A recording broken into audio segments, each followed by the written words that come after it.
Hello guys, welcome back to my channel and welcome back to a new video. দেখতেই পাচ্ছ একদম ভোর ভোর ব্লগ শুরু করছি। কি রে, কি উপলক্ষে ভোর ভোর ব্লগ? তো তোমরা হচ্ছে আজকে মানে টাইটেল আর থাম্বনেল দেখে তো আশা করি বুঝতে পারছো যে আমরা যে কোথায় যাচ্ছি। তো আমরা আজকে ধুলিয়া থেকে না, আমাদের এই ওর একদম আমরা এখন রিসরা আছি। রিসরা থেকে আজকে আমরা হাওড়া থেকে বোলপুর শান্তিনিকেতনের দিকে রওনা দেবো। মানে হাওড়া থেকে না, আমরা এই মানে শেওড়াফুলি থেকে আমাদের ট্রেন আছে, মানে হাওড়া থেকে ছাড়বে 6:05 গণদেবতা এক্সপ্রেস 13017 গণদেবতা এক্সপ্রেস। তো ওইটা যাবে একদম আজিমগঞ্জ। তো আমরা মানে ট্রাভেল করব, এই ট্রেনটা না রামপুরহাট না, ওটা আজিমগঞ্জ যাবে। আর আমরা ট্রাভেল করব বোলপুর শান্তিনিকেতন পর্যন্ত শেওড়াফুলি। কারণ এই টাইমে মানে এই ট্রেনের টাইমটা বেস্ট, কারণ আমরা সকাল সকাল পৌঁছে যাবো, 8:30-9টার মতো মোটামুটি পৌঁছে যাবো। প্রচুর ঠান্ডা, আমি ভেবেছিলাম ঠান্ডা পড়বে না, প্রচুর ঠান্ডা পড়েছে। কি এক্সাইটেড, এই যে চুটকু মাল আছে একটা, কি এক্সাইটেড? তো হ্যাঁ, যাচ্ছি অনেকদিন পরে। সেই একবার ছোটবেলায় গেছিলাম, এখন একটু বড় হয়ে যাচ্ছি, একবারে এক্সাইটেড আছি একটু। তো গুরুদেশ আমি তো যাইনি, সামনেই আসছে তোমার বসন্ত। একদম ওখানে ওয়েদারটা এখন খুব ভালো হবে। আমি তো এর আগে যাইনি, মানে এটা আমার ফার্স্ট টাইম। অনেকদিন ধরে প্ল্যানিং হচ্ছিল যাবো যাবো যাবো, বসন্তের শুরুতে এই হুট করে একদম প্ল্যান ফাইনাল হয়ে গেল। সকাল সকাল একটা আলাদাই পরিবেশ। আমাদের টোটো অলরেডি বুক করা আছে, টিকিটও কাটা হয়ে গেছে, তো এবার বেরোবো জাস্ট। তো চলো একেবারে স্টেশনে গিয়ে দেখা হচ্ছে। ভিডিওর সাথে থাকো, দেখতে থাকো। চলো, আমরা আছি শেওড়াফুলি স্টেশনে, গরম গরম চা খাচ্ছি। মানে আমরা অনেক আগে চলেছি, টাইমটা দেখা পিছনে। টাইমটা হচ্ছে এই যে 6:10। এখন হয়তো হাওড়া থেকে ট্রেনটা ছেড়েছে, 5 মিনিট আগে ছেড়ে দিয়েছে। আমাদের এখানে মানে কখন ঢুকবে?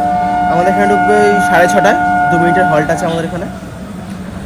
তো যাই হোক, আমাদের ভালোই লাগছে সকাল সকাল গরম গরম চা। ভাগ্যিস আমরা ফার্স্টে প্ল্যান করেছিলাম জেনারেল যাবো, ভিডিওতে দেখেছিলাম জেনারেল ফাঁকা, বাট রিক্স নিয়ে কি লাভ, সে হাওড়া যেতে হতো, হাওড়া থেকে ট্রেন ধরতে হতো টাকা পেতে হলে। তো যাই হোক, আমরা রিজার্ভেশন করে নিয়েছি S2 না, 100 টাকা কি 120 টাকা টিকিট করেছে এস আমাদের আরে তৎকালে S2 তো কোচটা D3, মানে বসে যাওয়া যাবে ওরকম। তোমাদের আমি সবটা শেয়ার করবো ট্রেনে উঠে। তো চলো চা খাই, ট্রেন আসছে।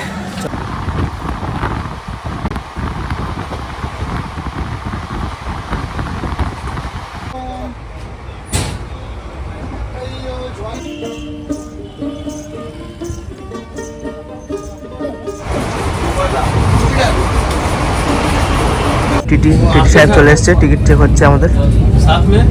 আমাদের টিকিট তো কাটা নেই, করে যাবো, টিকিট চেক হচ্ছে। এখন কেক খাওয়া হচ্ছে।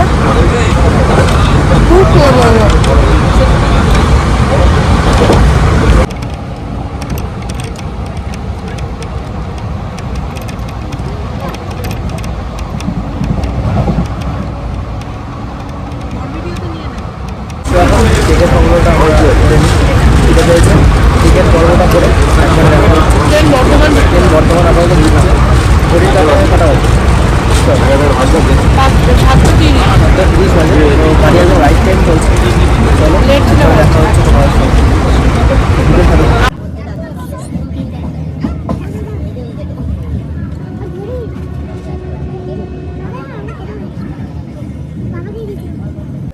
সিঙ্গাড়া খেয়ে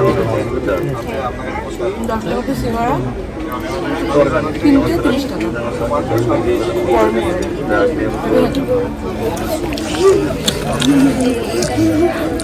আমরা এখন চলে এসেছি বোলপুর শান্তিনিকেতনে, ঠিক আছে? এই যে বোলপুর শান্তিনিকেতনে আমরা চলে এসেছি, ঠিক আছে? এই যে আমাদের টোটো কাকু আমাদের বুক করা ছিল, চলে এসেছে। এইটা একটা মিউজিয়াম আছে, দেখাই, ঘুরে তোমরা দেখতে পারো। তো এখন হচ্ছে আমরা এখন টোটোর ওখানে হচ্ছে যাচ্ছি, ঠিক আছে? আমরা এখন নেমে গেছি। এই যে কত টোটো অটো তোমরা এখান থেকেই পেয়ে যাবে সব, ঠিক আছে? আর আমি হচ্ছে টোটো কাকুর হচ্ছে ডেসক্রিপশনে নাম্বার দিয়ে দেবো, সেখান থেকে বুক করে নেবে।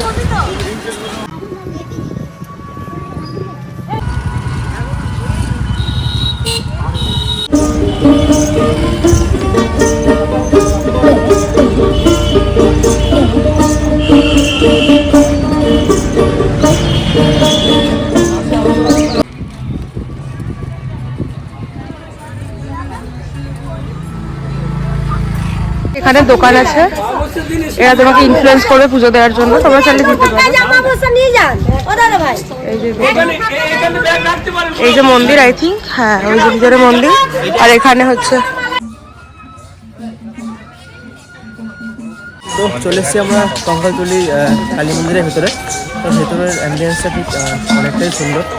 তো এখানে অনেক সাধু মানে দাদুরা এখানে অনেক বসে আছে, দাদুরা সব এখানে গান বাজনা করছে, ঠিক আছে। এই যে ভেতরের অ্যাম্বিয়েন্স ঠিক এরকম অনেকটাই সুন্দর। সবাই এখানে পুজো টুজো দিতে আসে, ঠিক আছে। ওদিকে ডালা ফালা সব কিছুই তোমরা পেয়ে যাবে ওইদিকে, ঠিক আছে। লাইন বরাবর ওদিকে ডালা আছে। তোমার পুজো দেওয়ার ইচ্ছে না থাকলে তোমাকে দিতে বাধ্য করাবে ওরা। আমাদের কোনো প্ল্যান ছিল না, তাই তো তাও ওরা ওখানে ডালা কিনছে। তো আজকে যেহেতু খাওয়া দাওয়া হয়ে গেছে, পুজো কী করে দেবো। এই যে মন্দির, গান হচ্ছে এখানে, এখানে গান হচ্ছে।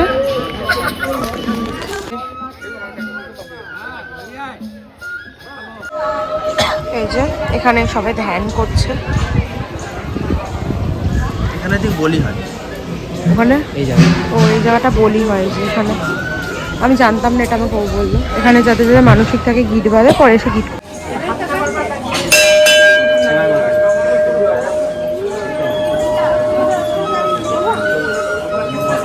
আমাদের এক দিদি ফুল নিয়েছে, নিয়ে এখন পুজো দেবে। এই যে মালা নিয়েছে। কত নিলা? 20 টাকা। তো তোমরা এখানে ডালা নিয়ে পুজো দিতে পারো, ঠিক। ওরা দেবে পুজো। তো আমরা নিয়ে যে ঘুরে দেখবো ভেতরটা, ওইদিকে অনেক কেনাকাটারও জিনিস আছে মন্দিরের ভেতরে। তোমরা এখানে অনেক কিছু কেনাকাটার পেয়ে যাবে। এই যে এখানে অনেক কিছু আছে কেনাকাটার, তো তোমরা দেখে কিনতে পারো। এখানে অনেক ফটো আছে, অনেক সুন্দর সুন্দর জিনিস আছে। আমাদের হাতে সুন্দর সুন্দর ফটো ফ্রেমগুলো আছে, আর এদিকে ব্যাগ আছে, তোমরা নিতে পারো। এই যে এদিকে ব্যাগ আছে, এখানে সুন্দর সুন্দর ব্যাগ আছে, সুন্দর সুন্দর। এই যে এখানে অনেক রকমের যে ছবি আছে, ব্যাগ আছে, অনেক কিছু আছে, তোমরা এখানে দেখে নিতে পারো। তো আমরা এখানে ভেতরটা খুবই সুন্দর, কালী মন্দির। এখানে এটা আমাদের ফার্স্ট সাইট সিন আছে। এরপরে আমাদের টোটালটা খুবই ভালো এখন অবধি, তো মনে হচ্ছে পুরোটা ঘুরে আরো বলতে পারবো। আমি নাম্বার দিয়ে দেবো, তোমরা চাইলে। আমরা এখানে নিচের নাম্বার দিয়ে দেবো, তোমরা যোগাযোগ করে যেতে পারো। তোমরা সাইট সিন, গেস্ট হাউস, অনেক সব জায়গায় তুমি নিয়ে যাবে। উনি পিক আপও করে নেবে বোলপুর থেকে, শান্তিনিকেতন স্টেশন থেকে পিক আপ করে নেবে। Station to station pick up drop করে দেবে তোমাদেরকে। যদি কোনো ডিটেলস দরকার পড়ে কমেন্ট করে দিয়ে দেবো। তো এখন দেখো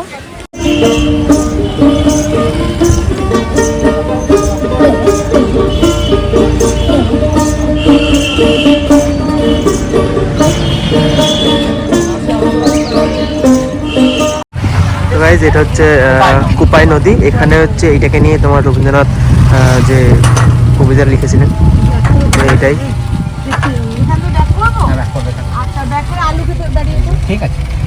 তো তোমরা দেখলে যে কোপাই নদী। তো আমরা এই কোপাই নদীর সামনেই এসে দাঁড়িয়েছি। এই যে এখানে আলু চাষ হচ্ছে, তো ওখানে গেছে, এই যে ওরা গেল। এই যে আমাদের টোটো এখানে দাঁড়িয়ে আছে। তো আমরা এখানে দাঁড়িয়েছি আপাতত। এরপরে যাবো হচ্ছে তোমার বিশ্বভারতী যাবো। তো এখানে সামনেই এখানে কোপাই নদী, তো এখানেই রবীন্দ্রনাথ লিখেছিল এই কবিতাটি। তো এই যে এখানে আলু চাষ হচ্ছে। তারপরে আমরা এখানে রওনা দেবো। যে আমরা এখানে দাঁড়িয়েছি, তো দেখো তোমরা। এখানে আলু 9 টাকা কিলো, আর আমরা 30-35 টাকা কিলো আলু কিনে খাই, জাস্ট বিকজ অফ এখানে চাষ হয় বলে। এখানে চাষ হচ্ছে, দেখ ছোট্ট বাচ্চাটা চাষ করছে। এরা পয়সা পায় না, পয়সা পায় যারা মহাজন, তারাই পয়সা পায়। আমরাও টাকা দিয়ে কিনি, এরাও বেচে, কিন্তু লাভের লাভ কারোরই হয় না, হয় ওই মাঝখানে যে থাকে সে। তো এখানে অনেক কম দামে আলু, ঠিক আছে। তোমরা যদি শহরের দিকে দেখো, আমাদের বাড়ির দিকে তো অনেক টাকা, 30-35 টাকা কিলো, এখানে 9 টাকা কিলো, ঠিক আছে। তোমরা মানে অবাক হবে। তো আমরা এখন চলে এসেছি বিশ্বভারতীতে। তো এই দেখো, তোমরা কি বরগাছটা দেখে কিছু চিনতে পারছো? আমরাও জানতাম না, আমরাও ভুলে গেছিলাম। ওই সহজ পাঠের প্রথম পৃষ্ঠাতে এই বটগাছটারই তোমার ছবি দেখতে পাবে তোমরা, ঠিক আছে। এখানেই কবিগুরু রবীন্দ্রনাথ কবিতাটি লিখেছিল, তোমার কুমোরপাড়া গরুর গাড়ি বোঝানা করা পরিষ্কারি, ঠিক আছে। আর এখানে এই যে অনেক রকমের তোমার এই গীতাঞ্জলি বইটই দেখতে পাবে। গীতাঞ্জলি বই, এই যে এটা হচ্ছে আনন্দ পাঠশালা। মৃণালী দেবী এই পাঠশালাটা প্রথম আরম্ভ করেছিল, আচ্ছা। ঠিক আছে। এই পাঠশালার নিচে বসে এবং পিছানা গাছের মুড়িতে প্রকৃতি পরিবেশে পড়াশোনা হয় এই জায়গাটা। এখনো সে যত বড় সোসাইটির লোক তার এই পাঠশালায় যদি ভর্তি হয় তাকে এখানে পড়াশোনা করতে হবে। কত স্টুডেন্ট আছে এখনো? এখানে মোটামুটি এখন 200-300 এক একটা ডিপার্টমেন্ট এক একভাবে আছে। 200-300? হ্যাঁ। এদের খরচা কারা চালায়? এরা আছে আমরা সেন্ট্রাল, এটা নিজেদেরকে কিছু দিতে হয়, প্লাস আমরা বিশ্বভারতী চত্বরে আছে যাবেন আছে। এখান থেকেই বড় স্কুল। এখান থেকে, হ্যাঁ এখান থেকে ওদের ভাগ আছে, যে ডিপার্টমেন্টে যায় সেখান থেকে চলে যায় বিশ্বভারতী চত্বরে। বল। খুব ভালো ঘুরছি আমরা। বাই দ্য ওয়ে আমার সকালে খাওয়া হয়নি ঠিকঠাক, আমার খিদে পাচ্ছে এখন, বললে মার খাবো ওদের কাছে। এখন অনেক কিছু দেখার বাকি আছে, ঠিক আছে? ওই আমরা কাপের এখনো কাছে আপেল ঘুরবো। এইদিকে এখনো আজকে হয়তো মানে মিউজিয়ামটা অফ আছে, মিউজিয়ামটা ওই দিনে ঢুকতে দেয় না, কিছু বিশেষ দিনে আমি ঢুকতে দেয়। বুঝাচ্ছি এত ভিডিও করছি, বাট ভিডিওটা যা বড় হয় আমাকে দুটো পার্ট না আনতে হয়, তো যদি দুটো পার্ট আনি প্লিজ দেখো সবাই। তো আজকে মিউজিয়াম অফ আছে, তো ওর জন্য আমরা এখন দেখি আখের রস খাবো গরম। এই যে আখের রস।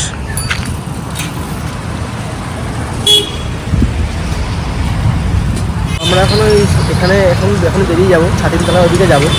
তো একটা কথা, মানে ফুরফুরে ওয়েদার, যে বসন্তকালটা যে আসছে, বসন্তকালের প্রথম দিকে একদম পুরো ফুরফুরে ওয়েদার, বুঝলি ওয়েদার, মানে একদম ফুরফুরে ওয়েদার যাকে বলা যায়।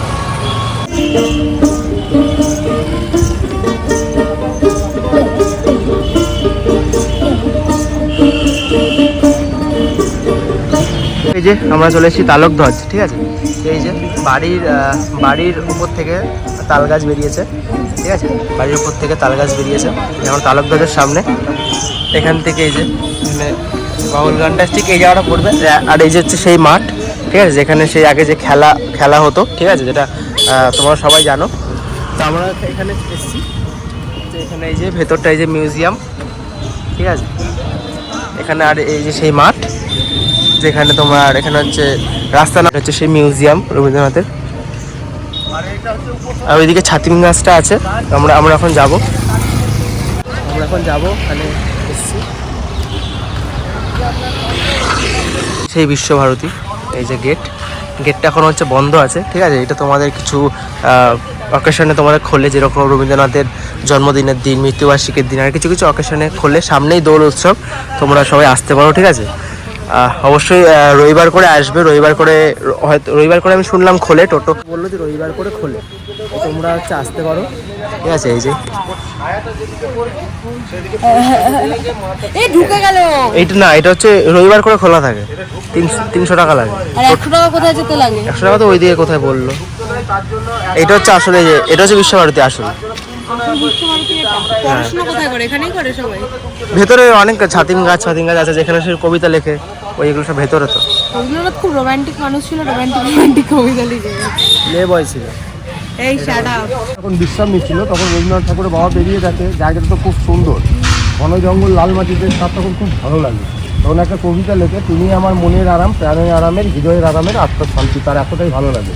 তখন ভুবনমোহন সিং, মানে এখানটা পুরো রাজা ছিলেন, আমাদের এখানকার রাজা ভুবনমোহন সিং, ওনার জন্য পুরো জায়গাটার নাম ভুবনডাঙ্গা মেলার মাঠ, ভুবনডাঙ্গা মার্কেট, ভুবনডাঙ্গা শান্তিনিকেতন, এটার নাম ছিল।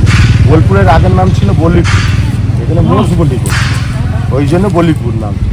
তো তখন ওনার খুব ভালো লাগে। তখন ভুবনমোহন সিংকে বলে যে এখানে আমি কিছু করতে চাই। তখন বলেছিল যতদূর চোখ যাবে ততদূর তুমি জায়গা নিয়ে নাও। উনিও ব্রাহ্ম ধর্মের লোক ছিলেন, খালি হাতে না নিয়ে 16 আনার বিনিময়ে, 1 টাকার বিনিময়ে 20 বিঘে জায়গা নিয়েছিল। আজকে তার জায়গার পরিমাণ 3600 বিঘে। তখন থেকে ওই শান্তি পেয়েছিল বলে